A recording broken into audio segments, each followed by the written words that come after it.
आप सभी हिंदी प्रेमियों को मेरा प्रणाम। मेरा नाम है शिव प्रकाश और टीजीटी हिंदी यूट्यूब चैनल पर आप सभी का बहुत बहुत हार्दिक स्वागत एवं अभिनंदन करता हूं। दोस्तों, हम लोगों ने लगातार यहां पर प्रश्नों को सॉल्व करने की एक श्रृंखला चला रखी है, यानी कि आप लोगों के लिए मैं लेकर के आता हूं।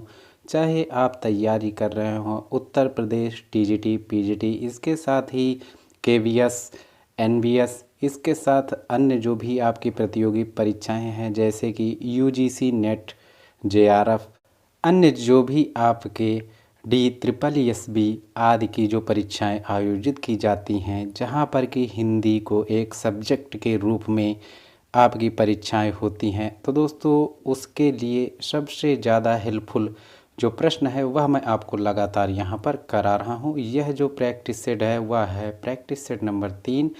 तो यहाँ पर आप लोग देखेंगे सबसे पहला प्रश्न जो कि है मिस्र बंधु विनोद कितने भागों में प्रकाशित हुआ था।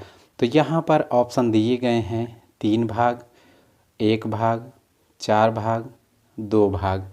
तो आपको यहाँ पर सही उत्तर बताना है।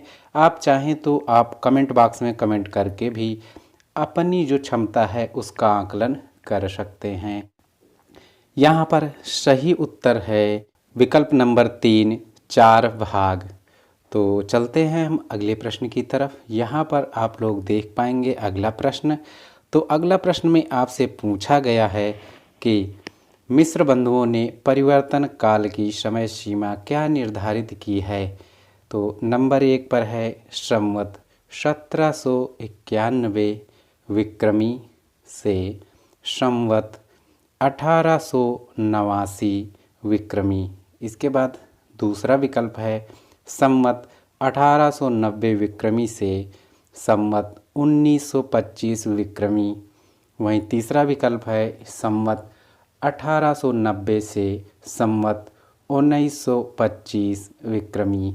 इसके साथ ही आखिरी आपका विकल्प है संवत 1791 से संवत 1889 विक्रमी। तो यहाँ पर जो आपका सही विकल्प है वह है विकल्प नंबर 2, संवत 1890 से संवत 1925 विक्रमी।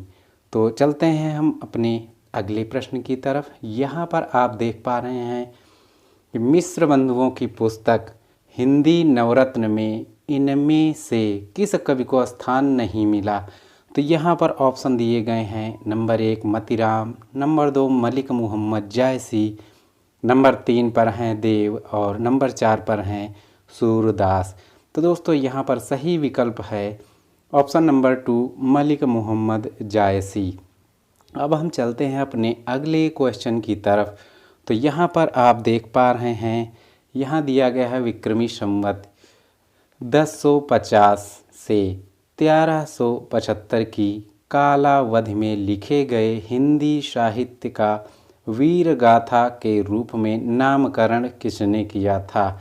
विकल्प हैं डॉक्टर राम कुमार वर्मा, नंबर 2 है हजारी प्रसाद द्विवेदी, नंबर 3 आचार्य रामचंद्र शुक्ल और नंबर 4 है डॉक्टर नागेंद्र। तो यहाँ पर जो इसका सही विकल्प है वह है दोस्तों विकल्प नंबर 3 आचार्य रामचंद्र शुक्ल। तो दोस्तों आगे हम चलते हैं। तो यहाँ पर आप देख पा रहे हैं अगले प्रश्न में पूछा गया है आचार्य रामचंद्र शुक्ल ने प्रथम उत्थान का समय कब से कब तक निर्धारित किया है। यहाँ पर विकल्प दिए गए हैं। पहला है 1850 से 1885, दूसरा है 1868 से 1893 ईस्वी और तीसरा है 1857 से 1900 ईस्वी और चौथा है 1800 से 1850 ईस्वी। तो यहाँ पर आपका विकल्प नंबर जो 2 है वह दोस्तों सही है, जिसमें है 1868 से 1893 ईस्वी। अगला क्वेश्चन जो कि दोस्तों यहाँ पर दिखाया गया है। तो आचार्य रामचंद्र शुक्ल ने हिंदी साहित्य का इतिहास के आधुनिक गद्य साहित्य परंपरा का प्रवर्तन के अंतर्गत प्रथम उत्थान की कालावधि निर्धारित की है। तो यहाँ पर 4 विकल्प दिए गए हैं। पहला है संवत 1925 से 1950 विक्रमी तक। दूसरा है संवत 1925 से 1975 विक्रमी तक।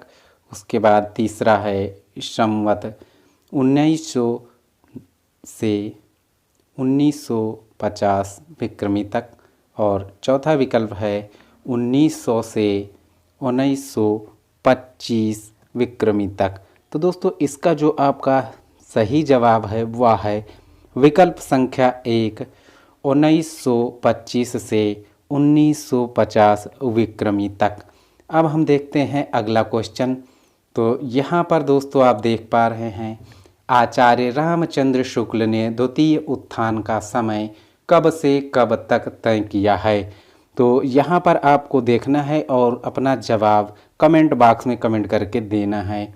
तो पहला है 1900 से 1920 ईस्वी और दूसरा है 1885 से 1918 ईस्वी।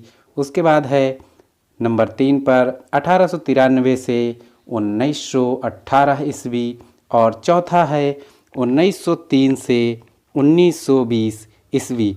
तो यहाँ पर विकल्प नंबर 3 सही है, 1893 से 1918 ईस्वी।